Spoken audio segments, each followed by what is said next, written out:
Olá, estamos aqui de volta para dar continuidade à nossa aventura com as leis de Newton e nesse momento eu quero trazer para vocês a próxima ferramenta de solução de problemas.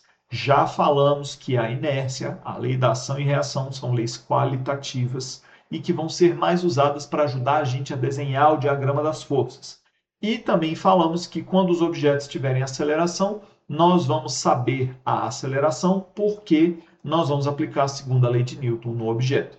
Caso não tenha nenhuma aceleração, a gente vai inferir que é um problema de equilíbrio de forças. Beleza? Então, para a gente já chegar chegando, nosso próximo problema é esse. Um homem tenta levantar uma caixa de 5 quilogramas. Para tudo. 5 quilogramas é a massa da caixa. A massa de 5 quilogramas. Só isso. Que está sobre uma mesa, aplicando uma força vertical de 10 newtons. Então, peraí, tá aí a pessoa, essa pessoa está fazendo uma força vertical, deve ser para cima, porque se é um fio, fio só puxa, né? Então, fio deve estar puxando essa caixa para cima com a força de 50 newtons. Nessa situação, ele quer saber o valor que a mesa aplica na caixa. Nesse problema, foi dado explicitamente o valor da aceleração da gravidade local, 10 metros por segundo ao quadrado. Beleza? É uma boa aproximação e, em geral, a gente vai usar esse valor. Alguns problemas vão te informar explicitamente a gravidade e vão dizer para você usar como 9,8, 9,81, 9,86. No entanto, isso é mero preciosismo para a solução dos problemas. Aqui você vai ouvir eu resmungar um pouquinho. A gente fala que a gravidade 9,8. Para ser realista, eu acho uma aproximação paia, porque os números ficam ruins e o nosso processo de aprendizagem fica travado muitas vezes por conta de entraves aritméticos, por conta de um cálculo ruim que você vai ter que fazer. Aí, como agravante, o que a gente tem? Provas escolares proíbem o uso de eletrônicos. Se você não tem eletrônicos, você não tem calculadora. Se você não tem calculadora, você vai sofrer por causa do número, que é um número ruim, né? Um número paia de fazer conta. 9,8 vem lá do 98, que será dobro de 49, 7 vezes 7 vezes 2. Olha, número ruim de fatorar, ruim de dividir. Então, toda vez que tiver 9,8, respira fundo e entenda, essa pessoa está apenas querendo tirar uma com a minha cara. Então, toma cuidado e faz as contas até o final. Beleza? 9,81. Pior ainda. É como diz lá no sertanejo, é meter o chifre na terra e sair arando. Por que que isso é uma coisa desagradável? 9,81. Ou pior ainda, 9,86. Porque esses valores de aceleração de gravidade são os valores que vieram nos antigos livros, vindo dos Estados Unidos ou da Europa, muitas vezes franceses. Esses livros têm esse valor de aceleração da gravidade porque é o valor da gravidade nesses lugares. Aqui em Brasília nós temos o valor da gravidade como 9,79, né? Então não é 9,81, não é 9,86. Então, se um problema, um exercício diz que a gravidade é 9,81, ele não só está tirando onda com a sua cara, como ele está tirando onda em francês com a sua cara. Né? Então é isso, ele está tirando onda em Paris com a sua cara, ele está tirando onda em New York com a sua cara. E isso leva a gente a ter que ter o equilíbrio emocional de tratar a parte dos cálculos separada do raciocínio. E nós só vamos conseguir fazer isso se a gente conseguir botar as letrinhas nas fórmulas e só substituir os números no final quando for necessário. Nos exemplos que eu vou mostrar aqui, em geral a gravidade vai ser 10, porque se a gravidade não for 10, a gente vai ficar se enrolando em continha aritmética pouquíssimo relevante para a nossa realidade. Por que que eu falo com todas as letras que botar G igual a 9,8, 9,81, 9,86 é ruim? Porque nós não temos instrumentos de medida na prática para garantir essa precisão né, desses números. Nós não temos balanças precisas o suficiente, não temos fios leves o suficiente, não temos dinamômetros precisos o suficiente para fazer solução desse tipo de problema. Então, na vida real, a gravidade é 10.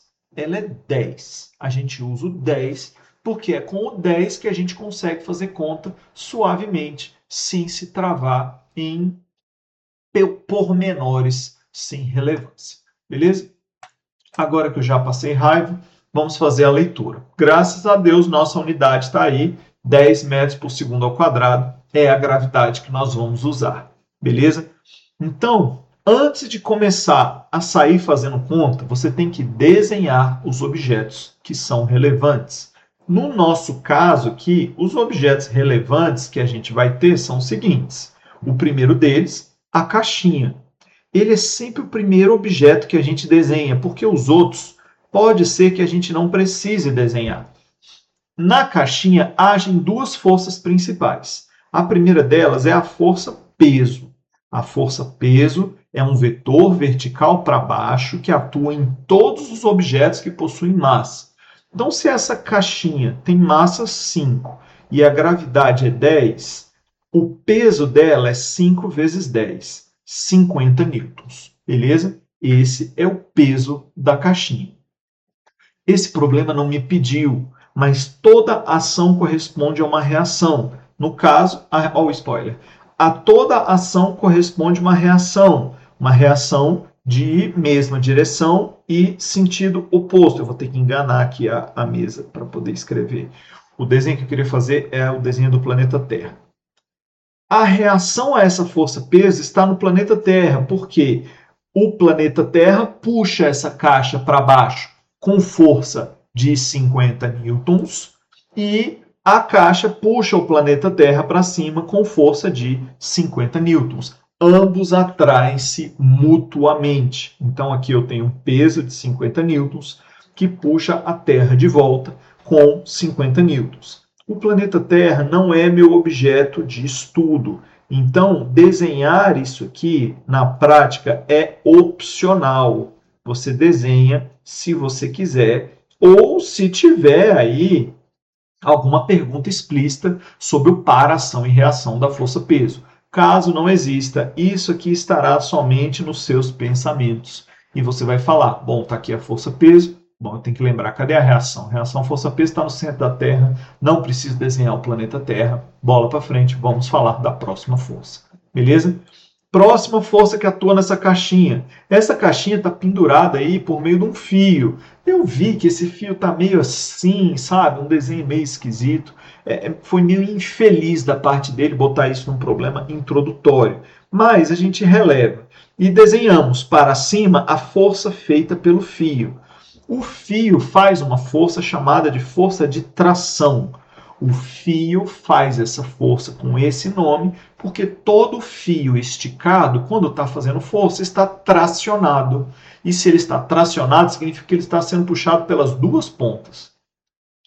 Eu não preciso desenhar o fio, porque o fio não é meu objeto de estudo. Mas você tem que ter consciência de que a reação a essa força de tração está na ponta do fio, beleza? E que a ponta do fio também tem uma outra força de tração do outro lado, que no caso vai estar agindo na mão desse sujeito, que não é meu objeto de estudo, mas é uma força que vai, né, puxar a mão dele para baixo. Se você achou isso tudo muito esquisito, eu vou ter que sair daqui.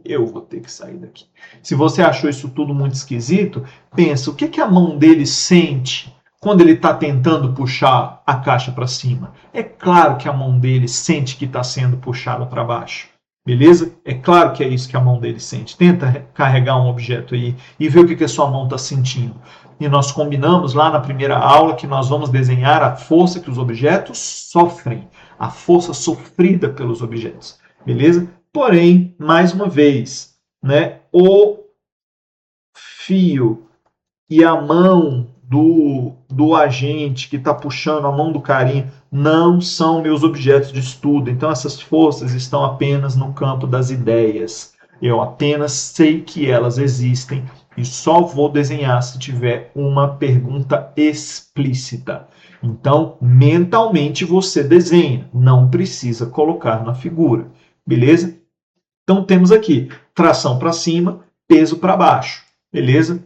Antes de você ligar o piloto automático, fazer corta, fazer que alguma coisa é igual a 50, lembre-se, cortar não é operação matemática.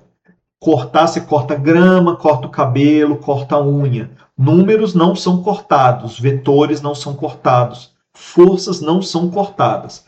Cortar não é operação matemática, então eu nunca vou falar a palavra cortar para me referir a números, beleza? Você usa se quiser, beleza? Eu não vou falar porque eu acho feio. Por exemplo, eu acho feio tirar a meleca do nariz. Todo mundo tira a meleca do nariz. Mas você vai deixar a meleca lá? Não vai, né? Mas eu não vou pegar aqui e tirar a meleca do nariz na sua frente. Não vou fazer isso porque eu acho feio, acho deselegante. Então, você não vai me ver cortando força, cortando número, porque é feio, é deselegante, é uma porqueira. Então, como eu não sou porco, eu não vou fazer isso. Então, revoltas à parte, temos uma última força que precisa ser desenhada na caixinha, porque a força, a caixinha está em contato com uma mesa. Olha o enunciado. Um homem tenta levantar uma caixa de 5 kg que está sobre uma mesa. Se ela está sobre a mesa, ela está interagindo com a mesa. Então, nesse momento, eu tenho que a caixinha e a mesa estão no rol dos meus objetos de estudo. Então está aqui a mesa. A mesa faz parte dos meus objetos de estudo. O que a mesa sente porque a caixa está em cima dela? A mesa sente uma força para baixo. E a caixa está sendo sustentada pela mesa, sofre uma força para cima. Essa força é sempre perpendicular à superfície de contato. Se ela é perpendicular à superfície de contato, ela é chamada de força normal. Então, a força normal é uma força de contato que existe toda vez que dois objetos estiverem em contato. Aqui, no caso, os dois objetos são a caixinha e a mesa. Parece burocracia, mas não é. Quando você tiver 3 caixinhas, uma puxando em cima da outra, com roldando, uma caixinha encostando na outra, com atrito, com plano inclinado, esse raciocínio vai ser essencial. Veja que dessa vez a mesa se tornou objeto de estudo. No entanto, nesse problema em especial, eu não sou obrigado a desenhar a mesa nem a força que atua sobre ela. No entanto, eu acho muito confortável a gente pensar o que a mesa sente quando o objeto está sobre ela. Bom, a mesa sente que está sendo empurrada para baixo, porque quando um objeto fica em cima da mesa, ele empurra a mesa para baixo. Então, o objeto sofre da mesa uma força para cima. Beleza? Por que esse raciocínio é interessante? Deixa eu aparecer aqui. Porque você vai precisar acertar a direção e o sentido de todas as forças que você desenhar nos seus problemas. Então, desenhe as forças corretamente, pensando nos pares ação e reação. Porque se você pensar nos pares ação e reação, a chance de você se enrolar é menor. Beleza? Então, tá aí, ó. A mão do sujeito, a mão do carinha, sofre uma força para baixo. Ninguém me perguntou, mas dado que eu fiz os desenhos corretamente, eu descobri isso. A força que a mão dele sofre é uma força para baixo. E faz muito sentido. E lá na intuição, as pessoas têm a tendência a colocar a mão da pessoa com uma seta para cima. Afinal de contas, a mão da pessoa puxa a caixa para cima. Beleza? Nós estamos desenhando as forças sofridas pelos objetos. E a mão do sujeito sofre força para baixo. Ah, ele faz força para cima. O que ele faz é problema dele. Diagrama de forças não desenha as forças feitas, desenha as forças sofridas. Quais são as forças sofridas pela caixa? Tração para cima, normal para cima, peso para baixo. Somente essas 3 e mais nenhuma. Beleza? Continuando a leitura. Um homem tenta levantar uma caixa de 5 kg que está sobre uma mesa, aplicando uma força vertical de 10 newtons. Então, ele está dizendo que a tração é para cima e vale 10 newtons. Essa tração vale 10 newtons. Essa vale 10 newtons. Essa tração vale 10 newtons. Por que todas? Porque todas constituem o mesmo efeito da mesma interação. Que interação é essa? Tração. A tração pressupõe que um fio sofre força nas duas pontas nos sentidos opostos. E isso vai ser muito importante quando eu tiver um monte de roldana e um monte de gente puxando objetos para cima e para baixo. Então, tração é força nas duas pontas do fio. O fio tem que estar esticado e as duas forças nas duas pontas são iguais, porque se elas forem diferentes, significa que o fio arrebentou. E aí eu já não sei mais como resolver esse problema. É um outro problema que não envolve tração, porque para que a tração exista, um fio tem que estar esticado com forças iguais nas duas extremidades. Beleza? Pronto. Agora virou passeio. Agora está fácil. Porque agora que eu desenhei o diagrama de forças, ficou muito fácil perceber que as únicas forças que atuam sobre a caixinha são uma tração para cima com 10 newtons, o peso para baixo com 50 newtons e a normal para cima com um valor que eu quero determinar. Beleza? Se o peso está para baixo com 50 e eu tenho uma força de tração para cima com 10, eu tenho certeza que a normal vai equilibrar essas forças. Portanto, eu tenho uma normal de 40 newtons para cima. Por que eu tenho certeza disso? Porque o corpo, no caso a caixinha, não tem aceleração. Olha para a figura. Um homem tenta levantar uma caixa. Em momento algum ele falou que a caixa está em deslocamento, que ele conseguiu levantar. Ele tenta levantar. Então está implícito que a caixa não saiu da mesa ainda. E você tira isso da interpretação, da figura e do texto. Então ele está tentando levantar, né, e está ali arrastando, né, fazendo o esforço com a caixa para tentar tirar ela, mas ela não saiu ainda. Lógico que ele alivia a força normal de contato. É claro que ela reduz. Porque se a caixa estivesse sozinha, peso para baixo, normal para cima, peso de 50, normal igual a 50 também, se não tivesse mais nenhuma força. No entanto, quando você pegou esse fiozinho e puxou para cima, tentando tirar do lugar, você aliviou a normal.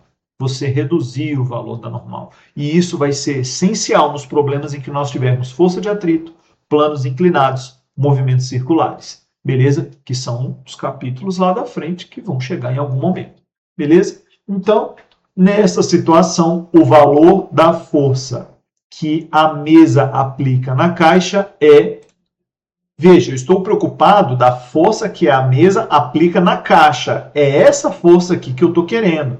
Tudo bem, ela é igual, é em módulo, à força que a caixa aplica na mesa. No entanto, ele escreveu dessa forma para que a pessoa distraída, por exemplo, fique com vontade de marcar 50 newton, porque a pessoa fica no piloto automático e acha que peso é igual ao normal, e um vai acabar anulando o outro, um vai cortar com o outro. E isso é um viés errado, beleza? Então, a força não é de 50 newtons. Olha outro distrator interessante aqui. Ele botou o 10, como se o 10 da tração aparecesse na caixa. Também não é verdade. Não, ele botou 5 newton aqui, pensando 5 kg, 5 newtons. Entendeu? Botou 0, porque a pessoa pode pensar, bom, se o corpo não saiu, e ele não tem movimento, força 0. Né? A pessoa pode escrever isso aqui também. Então veja que as alternativas que ele apresentou para nós são alternativas que vão tentar pegar a pessoa que não sabe os conceitos básicos. Quais são os conceitos básicos? As 3 leis de Newton. Inércia. Como a inércia se aplica nesse caso? A caixa está parada. Ela vai permanecer parada até uma força resultante agir sobre ela. A caixa não tem força resultante. Por quê? Porque eu tenho certeza certeza que ela não está com aceleração alguma. A caixa não tem aceleração e, portanto, não tem força resultante sobre ela. Então, quando eu escrevo a equação de equilíbrio, né, em que eu falo, por exemplo, tudo que aponta para cima é positivo. Tração mais normal menos 50 igual a zero. O que eu estou fazendo com essa equação aqui, que você também vai ver nos livros? Né? A equação de equilíbrio de força. Estou aplicando a lei da inércia. Eu estou aplicando a lei da inércia porque eu estou te dizendo, dado que não tem aceleração, então não tem força resultante. Essa é a lei da inércia. Essa é a primeira lei de Newton. Um objeto que está em movimento permanece em movimento até uma força resultante agir sobre ele. Mas um objeto que está em repouso permanece em repouso até uma força agir sobre ele. Essa caixa está em repouso e vai permanecer em repouso. Portanto, eu concluo que a força resultante sobre a caixa é zero. Portanto, eu concluo que há equilíbrio de forças e esse equilíbrio vem do balanço. Tudo que aponta para cima igual a soma de tudo que aponta para baixo. Beleza? Todas essas abordagens são corretas para esse tipo de problema. Beleza? Continuando. Como é que eu vou aplicar a segunda lei de Newton nesse problema? A segunda lei de Newton, ela aparece para nós, em geral, quando você tem aceleração. No caso aqui, ó, tudo que eu sei é que força é massa vezes aceleração, e nesse caso a aceleração é zero. Então a força resultante é zero. Veja que a segunda lei de Newton, ela converge na ideia da primeira lei de Newton nessa situação especial em que a força resultante é zero. Nessa situação em que eu tenho um equilíbrio de forças. Então, a parte teórica me trouxe o discernimento para que eu seja capaz de deduzir que existe equilíbrio entre as forças. Beleza? Então, foi assim que eu apliquei a segunda lei de Newton na hora de resolver esse problema. Beleza? Terceira lei de Newton. Como foi que eu apliquei? Na hora de desenhar as forças, a terceira lei de Newton diz que a toda ação corresponde uma reação de mesma intensidade, ou seja, mesmo modo, mesma direção, sentidos opostos. Eu fiz isso na hora que eu desenhei os vetores.